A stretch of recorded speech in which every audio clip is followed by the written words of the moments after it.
Have you ever wondered if there are whispers from the soul, subtle hints that someone you love might be nearing the end of their earthly journey? What if, in the quiet moments of fading strength, there are signs delicate, almost imperceptible, that reveal a profound transition is at hand? Imagine sitting beside a cherished elder, their hand trembling in yours, and suddenly noticing a shift in their gaze, a serenity that seems to transcend the room.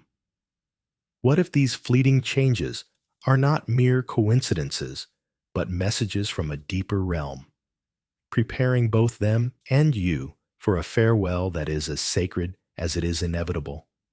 In the revelations of Edgar Cayce, often called the sleeping prophet, we find a guide to these mysteries, a 20th century mystic whose insights into life, death, and the soul continue to astonish even today.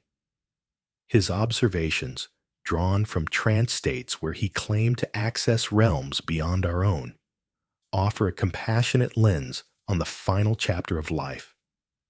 This exploration into the 6 signs the elderly show before the end is not meant to stir fear, but to awaken understanding, to help us hold space for those we love with tenderness and presence. As we delve into Cayce's teachings, prepare to uncover not just the signs of departure, but a renewed sense of connection, a bittersweet wonder that transforms the pain of loss into a quiet gratitude for having shared in someone's final sacred moments. Edgar Cayce's legacy is one of profound spiritual insight, a man whose readings touched on everything from health to the afterlife. Among his most poignant revelations are the subtle indicators that emerge when a person approaches the end of life. These signs, often overlooked in the hustle of caregiving or the denial of mortality, are not definitive predictions, but gentle markers of a soul preparing to transition. They remind us that death is not an abrupt end, but a gradual unfolding, a process as natural as the seasons turning. For Cayce, recognizing these signs is an act of love, a way to offer comfort and dignity to those in their final days. Let us walk through these 6 signs with open hearts, seeing them not as harbingers of sorrow, but as invitations to be fully present, to witness the beauty of a life drawing to its close with grace. The first sign Cayce often spoke of is a subtle withdrawal of vital energy, a quiet retreat from the vibrancy of daily life. You might notice an elderly loved one no longer eager to rise with the dawn, their once busy hands resting more often than not. Conversations that used to flow with enthusiasm dwindle into brief exchanges, replaced by a preference for silence and solitude. To the untrained eye, this might seem like depression or disinterest, but Cayce saw it as something far deeper, a natural movement of the soul beginning to loosen its ties to the material world. This isn't a sudden shift, but a slow, almost imperceptible drift, like a leaf gently falling from a tree in autumn. Family members often sense this change before any medical diagnosis confirms it, feeling an unspoken shift in the air. In these moments, Cayce urged an affectionate presence, a gentle hand to hold, rather than words, to fill the silence. There's a tender ache in witnessing this withdrawal, a realization that time is slipping through your fingers. Yet there's also a strange comfort in knowing this is a sacred process, one that asks only for your quiet companionship. Another sign Cayce highlighted is a disconnection from the linear perception of time, a phenomenon that can be both bewildering and poignant to observe. An elderly person nearing their end may forget appointments, disregard schedules, or blend recent events with memories from decades past. This isn't always a sign of dementia, as many might fear, but rather a softening of the boundaries that tether us to the present. Cayce believed the soul, in its preparation for another form of existence, begins to step outside the constraints of chronological time, as if already glimpsing a realm where past, present, and future merge. Imagine your grandmother recounting a childhood story as if it happened yesterday, her eyes alight with a clarity that defies her frail body. There's a haunting beauty in this, a reminder that life is not just a straight line, but a tapestry of moments woven together. Cayce encouraged patience and understanding here, advising against frustration or correction. Instead, sit with them in their timeless world, let their stories unfold, and feel the weight of years dissolve into shared memory. A fleeting gift that binds you closer even as they drift away. A third sign lies in the transformation of sleep patterns, a shift that often puzzles those around. Some elderly individuals may sleep far more than usual, their days blurring into long stretches of rest, while others grapple with persistent insomnia, lying awake as if waiting for something unseen. Cayce saw this as the body adjusting its rhythms for a journey beyond the physical, a recalibration for what lies ahead. More striking, perhaps, are the vivid dreams or visitations many report during this time, encounters with loved ones who have already passed, whispered conversations that feel too real to dismiss. For Cayce, these were not delusions, but genuine spiritual connections, moments where the veil between worlds thins. Picture your grandfather waking with a serene smile, recounting a dream of his late wife calling to him from a field of light. There's an otherworldly awe in such stories, a shiver of wonder mixed with longing.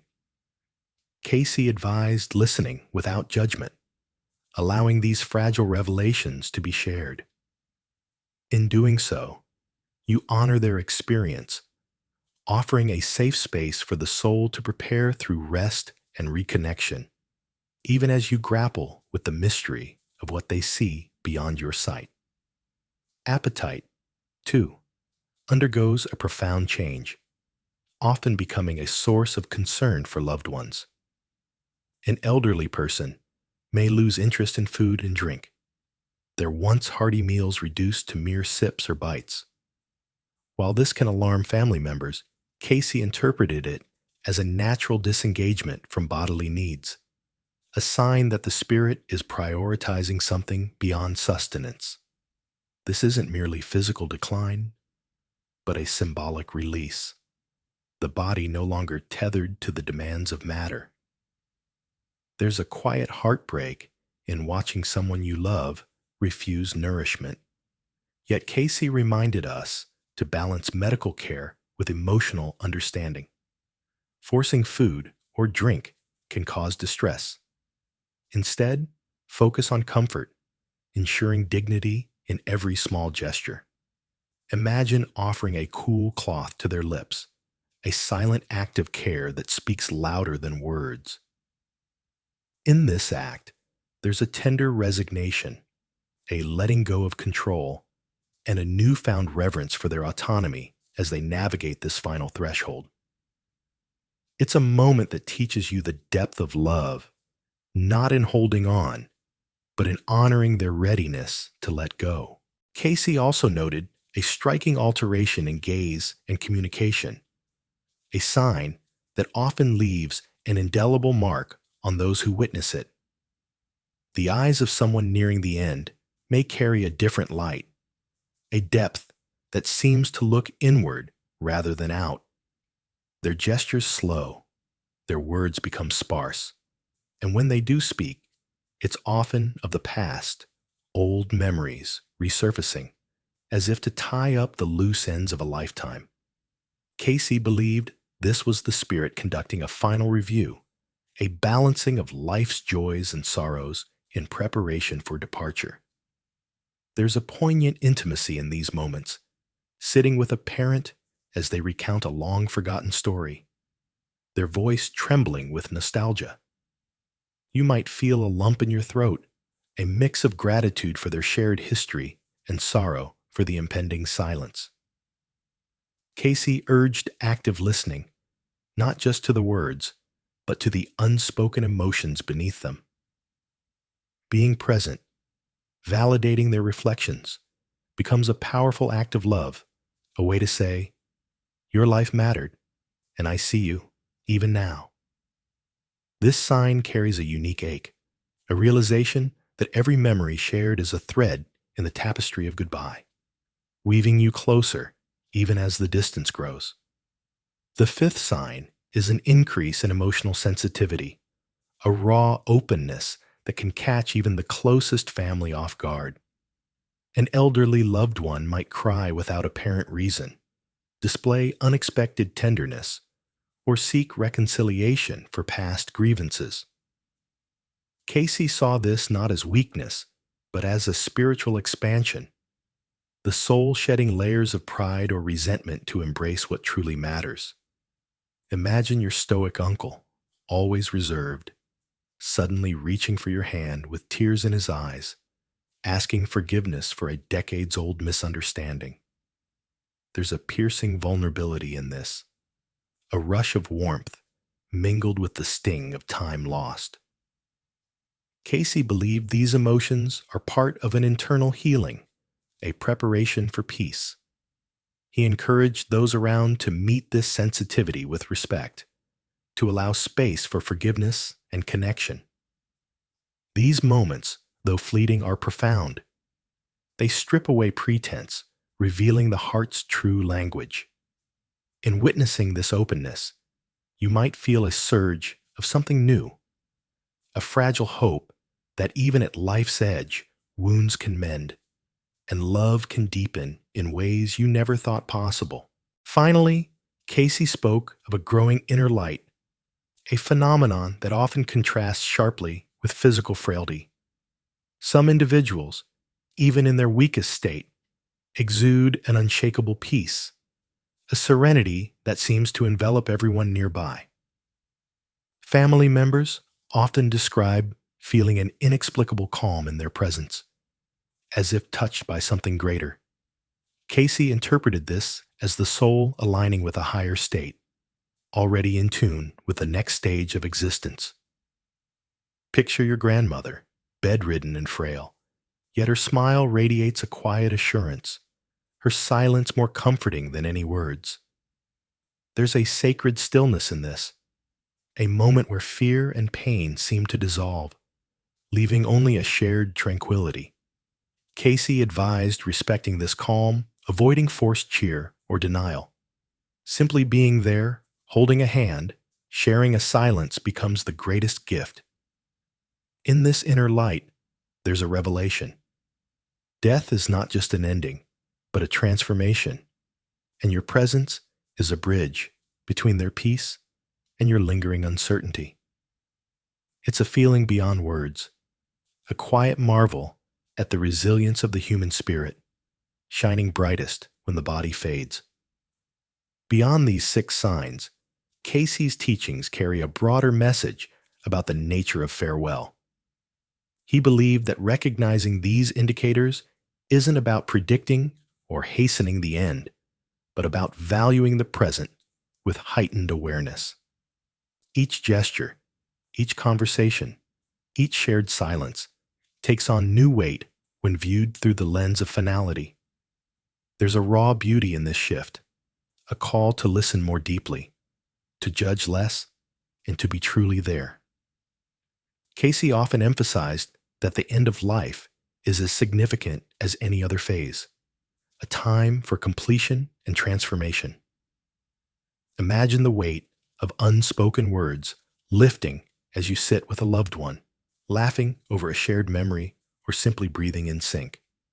There's a fresh emotion here, a delicate urgency, not of panic, but of clarity. It's the understanding that love, in its purest form, doesn't need grand gestures.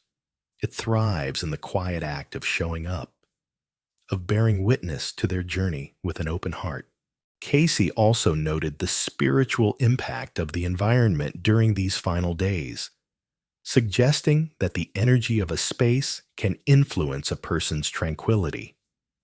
A cluttered, chaotic room might weigh on their spirit, while a calm, loving atmosphere can ease their transition. There's a gentle lesson in this, a nudge to create a haven of peace. Perhaps playing soft music they once loved, or placing a cherished photo nearby. These small acts carry a profound tenderness, a way to say, you are seen, even now. Additionally, Cayce spoke of terminal lucidity, those brief, startling moments when someone near death suddenly awakens with clarity, recognizing everyone around them and speaking with purpose. These instances, whether lasting minutes or hours, are a final gift, a chance to express love, resolve lingering issues, or simply say goodbye. There's a breathtaking fragility in this, a surge of joy and sorrow intertwined as you hear their voice strong one last time. Cayce urged families to cherish these moments, to accept them as sacred without questioning their brevity. The overarching theme in Cayce's revelations is that death, though inevitable, need not be shrouded in taboo or fear. When approached with lucidity and courage, it becomes a natural stage, one that can be lived with dignity and even serenity. Families who face this process openly often find their grief softened, not erased, but transformed by gratitude for the time shared. There's a novel emotion in this perspective, a quiet defiance against the dread of loss, replaced by a reverent acceptance. Cayce believed that discussing death naturally, clarifying wishes, and preparing emotionally allows everyone to live with more truth. Imagine the relief of having those hard conversations, of knowing a loved one's desires are honored. It's a weight lifted, a space opened for presence over panic. In these final days, clarity emerges, grudges fade, urgency wanes, and what matters most shines through. Cayce saw this as a rare gift, a chance for internal transformation, a journey of completion that is also a new beginning. As we reflect on these 6 signs, there's a lingering sense of wonder, a realization that even in life's twilight, there is room for healing and connection. The pain of farewell doesn't vanish, but it can be woven with gratitude for the words spoken, the silences shared, and the chance to accompany someone until their last breath. These moments, though steeped in sorrow, carry a hidden gift, the opportunity to see life stripped to its essence, where trivialities fall away and only love remains. Edgar Cayce's teachings illuminate this truth, guiding us to embrace the end not as a void, but as a culmination of a shared journey. His insights remind us that every fleeting glance or gentle touch in those final days becomes a thread in a tapestry of memory, binding us to those we've loved long after they've gone. Cayce's greatest legacy may be this, showing us that death, when met with love, becomes a moment of deep human bonding. It's not just about loss, but about the profound intimacy that emerges when we stand at life's edge together. There's a fresh emotion here, a soft astonishment at how loss can teach us to live more fully, to see life's fleeting nature not as a curse, but as a call to cherish every fleeting second. Witnessing these signs, whether it's the quiet withdrawal, the timeless gaze, or the inner light, awakens a new awareness.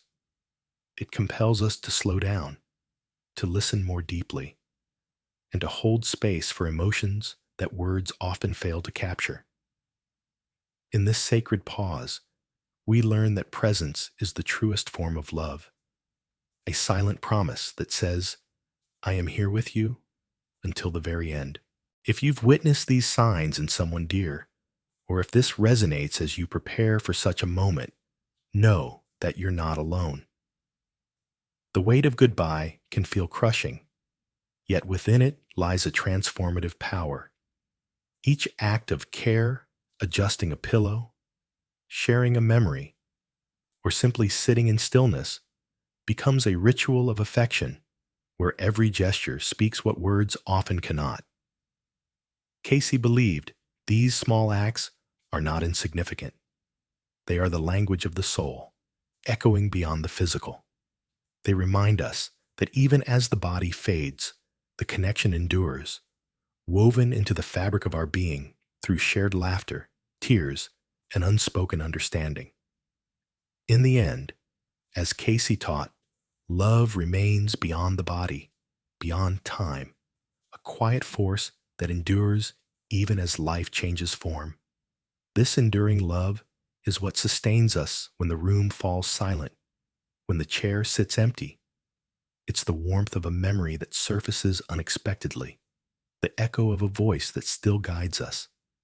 Let this understanding guide you, turning fear into serenity, absence into memory, and farewell into a lasting, luminous bond. Cayce's wisdom offers a compass for navigating this uncharted terrain, urging us to see death not as separation, but as a continuation of love in a different form. By holding on to this perspective, we find solace in knowing that every goodbye carries within it the seed of an eternal connection, a light that no darkness can extinguish.